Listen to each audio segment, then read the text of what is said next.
You have offended this podcast, and you have offended the entire movie-making community. First Lady, I'm sorry I pimp slapped you into that china cabinet. And welcome back once again to You Have Offended This Podcast, where we look at old martial arts movies, new martial arts movies, basically all the martial arts movies you got. I'm one of your hosts, Mike McCarran. With me, as always, is the guy who can break the third brick down in a stack of 5 with just his cheap power, Chad Lindsay. What's up, buddy? How's it going, eh? I'm good, brother. Gonna try and shake up the thing. I can't do the whole, show enough every time. All right, so this week, dude, I'm super excited because, like we said in our last episode, I hadn't seen this movie before, and holy shit, this is legit one of the best movies I've seen in a long time. I laughed my ass off at Black Dynamite. Yeah, like part of me was pissed at you for not seeing it, but part of me was jealous because you hadn't seen it before.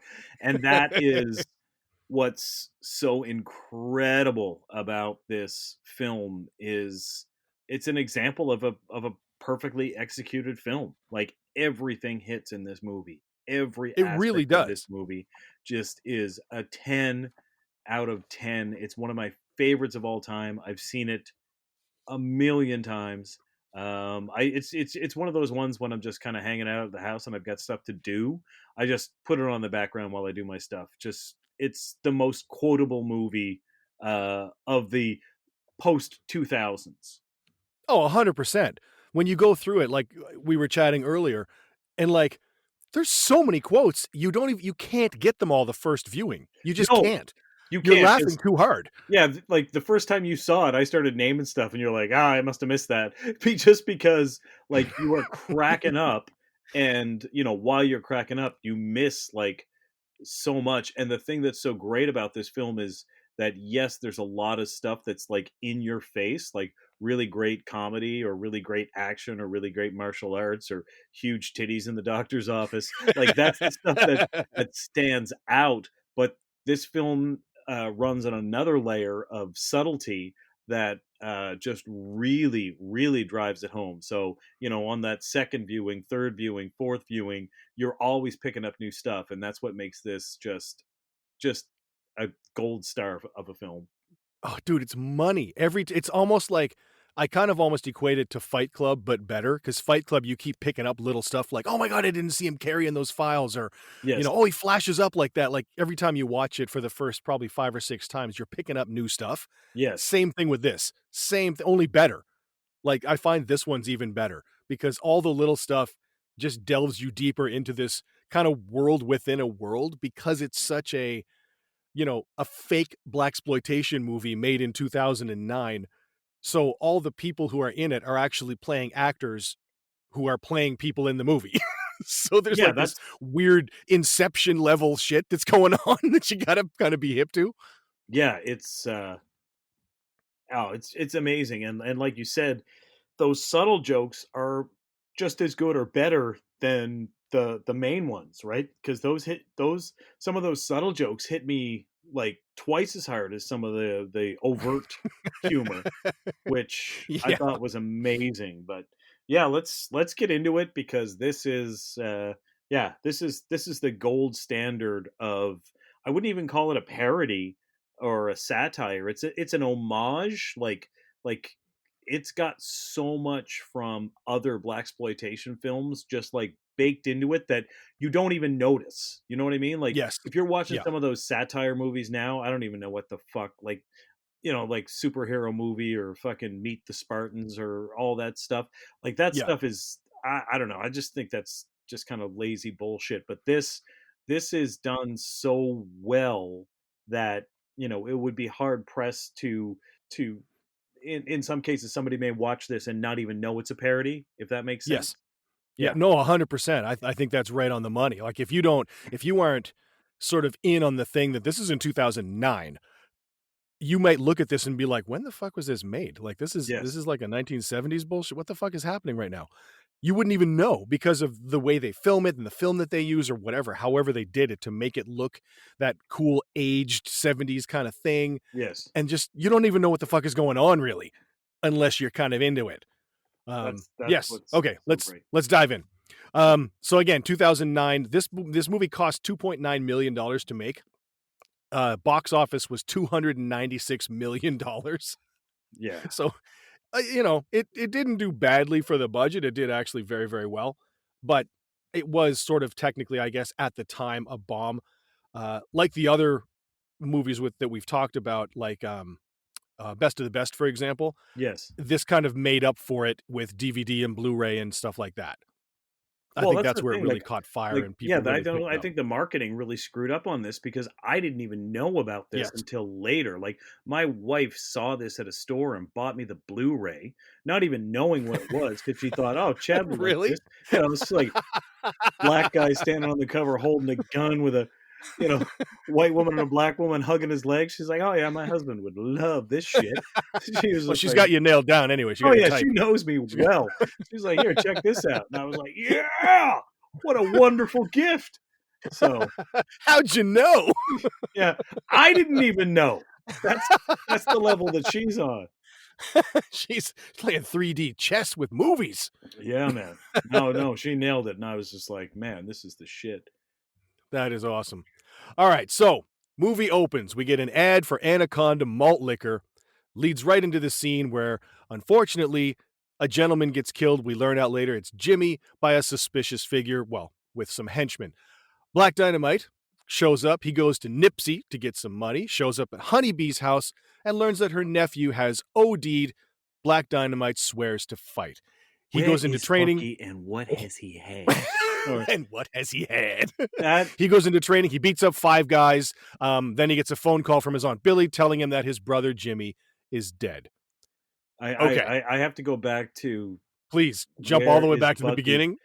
Where is Bucky and what has he had? Just because that is a line right at like a legit line lifted straight from Disco Godfather.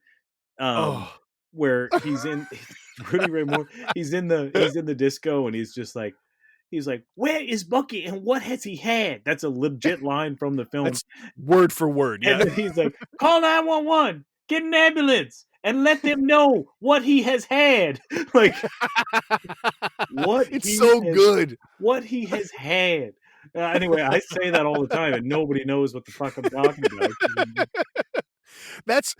This movie is one of those movies where you can say a quote from it at a party or some shit like that, or at a restaurant, and you'll get like one person like 3 tables away kind of turn their head and look at you and catch your eye, and you kind of nod like, yeah, and you know you're going to be friends. Yes, Like you're immediately. Like this is a friend movie where you just know like, oh, this motherfucker's in on it. Like, because everybody else is looking like, what's happening? Why is this funny? Like, this isn't funny. What are you talking about? And you guys are killing yourselves in the corner, right? Like, exactly. one of those movies.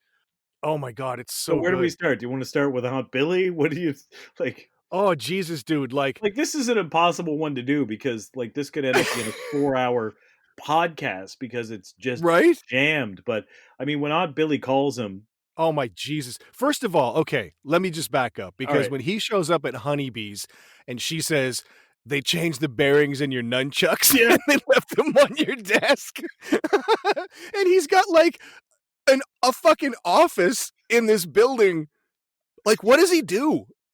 He's got an office with hose everywhere, and he rescued hose or something. Like, yeah, he's a pimp. he's a pimp. He keeps his hose all happy. They all love him, and he's got his nunchucks with the bearings changed out. Yeah, when she said, "I changed the bearings on your nunchucks," I died. Oh, Like, I I was died. such a good move, or such a good line. And then she's like, she wants to get his attention, and she's like, they get that close up on her face where there's a tear, but then there's not a tear, but then there's a tear, but then there's not a tear.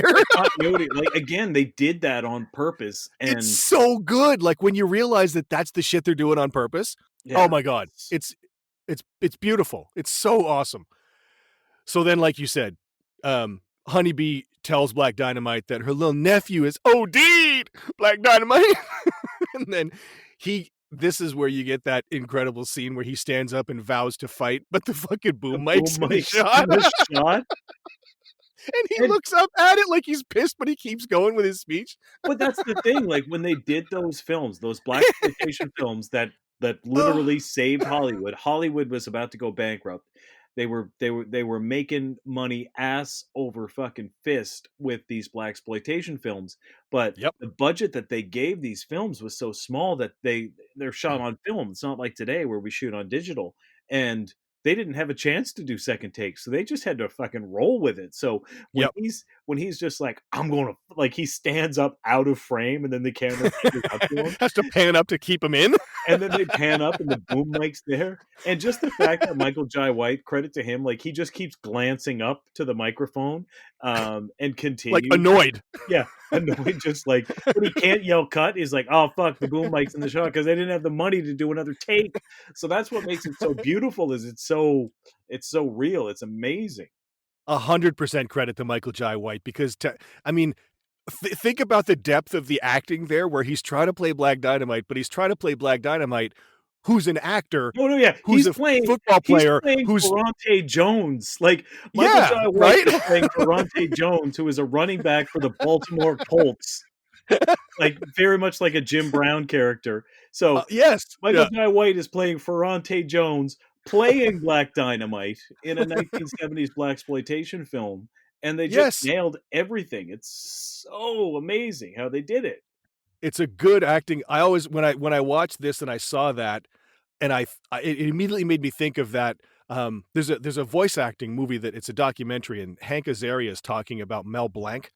And he's talking about Mel Blanc, Daffy Duck playing Bugs, and Bugs playing yes, when Daffy. He's going back and forth with Rabbit Season, Duck Season, and all that stuff, and he's saying how Mel Blanc is doing the voice of Daffy Duck, but Daffy Duck is doing an impression of Bugs. Yes. And then he goes back to Bugs, who's doing an impression of Daffy, and how crazy talented that is. Yes. Like, it's that level of acting. Yes, where he's 3 levels deep, right? It's really impressive. And he pulls it off perfectly. It's so flawlessly. Good. So he swears to fight, and they cut to this training scene where he's beating up his 5 training partners in his house, and he's fucking these dudes up. First of all, his body is like 10 out of 10. Dude is in wicked shape. He always has been. But oh my God, he looks good. I listened to a martial arts podcast called the Co-Main Event podcast, and they have a saying for guys that look good. They just say he looks good getting off the bus. Yeah. Fucking Michael Jai White looks good getting off the bus. You know what I mean? Michael Jai White is the bus, right? So, he is the fucking bus. The thing I loved about that fight scene is how they just focused on that one guy on the floor. Oh, it's so good, dude. And then like all the action is happening like stage right, and then the guy runs left, and Black Dynamite is just standing there. He's right glaring down at him. Like he didn't cross frame at all. Like man, like just, and that's early in the film, and I was just like, okay, this is a masterpiece already. Yeah. You're probably 12 minutes in. And I'm dying laughing. Yes. I'm fucking I'm holding my stomach legitimately. Because, like you said, Black Dynamite's on stage left. Guy crouches down, focuses on the guy on the ground. Dudes go flying. He gets up to run stage right, and Black Dynamite's right in front of him again. Exactly. I got my left and right mixed up, but yes, that was an awesome scene. And then it's just interrupted by Aunt Billy's telephone call. Right after, he gives a really nice homage to the Bruce Lee stomp from Enter the Dragon. Yes, he does. Where he flips that dude over and then is does that stomp down on the dude, and it's right out of Enter the Dragon. It's perfect. Yeah, but right then that right after that, he runs over and he's gonna just like break a bunch of bricks. And then who the hell is interrupting my kung fu? And credit to the actor who played Aunt Billy, because she was just my God, she was perfect. Dynamite. It's your brother Jimmy. He's dead. Like, that fucking burst into crying is so good. So bad. Oh, it's so perfect though. It's amazing. Holy fuck. So that was perfect. He finds out his brother Jimmy is dead. Finds out his brother Jimmy's dead. Okay, so that kind of wraps up the first part. Then we get a series of flashbacks, or a couple flashbacks with BD, Black Dynamite, and Jimmy, which ends up at Jimmy's funeral, where the CIA shows up. I have to cut you off. I'm so sorry. I'm going to do this the entirety of this. When they do the cutback, and there's 2 different actors playing Black Dynamite and Jimmy. Yes. And he makes that statement of exposition where he's like, Yeah. I am 16-year-old Jimmy and you 18-year-old Black Dynamite. Like I who the I fuck love says I am 16 years? Like who refers to their age in the present tense in that way? Hey, and thank you for listening to this teaser episode of the podcast. Full episodes can be found at patreon.com/youhaveoffendedthispodcast. We do at least 4 episodes a month. Everyone gets 1 free. The other 3 are like this one, a teaser with the full show available with a subscription. Now there's 5 levels of subscription to choose from to suit any budget, with the lowest being just $5 per month. That's less than a rabbit harness leash thing on Amazon. I mean, what are you going to do with that? It's nice. I mean, don't get me wrong, but think about it. You can walk your rabbit safely, or you can get over 6 hours of original entertainment to make your workout or commute or life better. Plus, access to all the past seasons, each season being 21 episodes. Patrons also get to be a part of the Dojo crew. You become a producer of the show. And the best part is you don't have to do any of the hours of work it takes to create an awesome show every week. You just reap the benefits. It's awesome. So head on over to patreon.com/youhaveoffendedthispodcast and become a patron.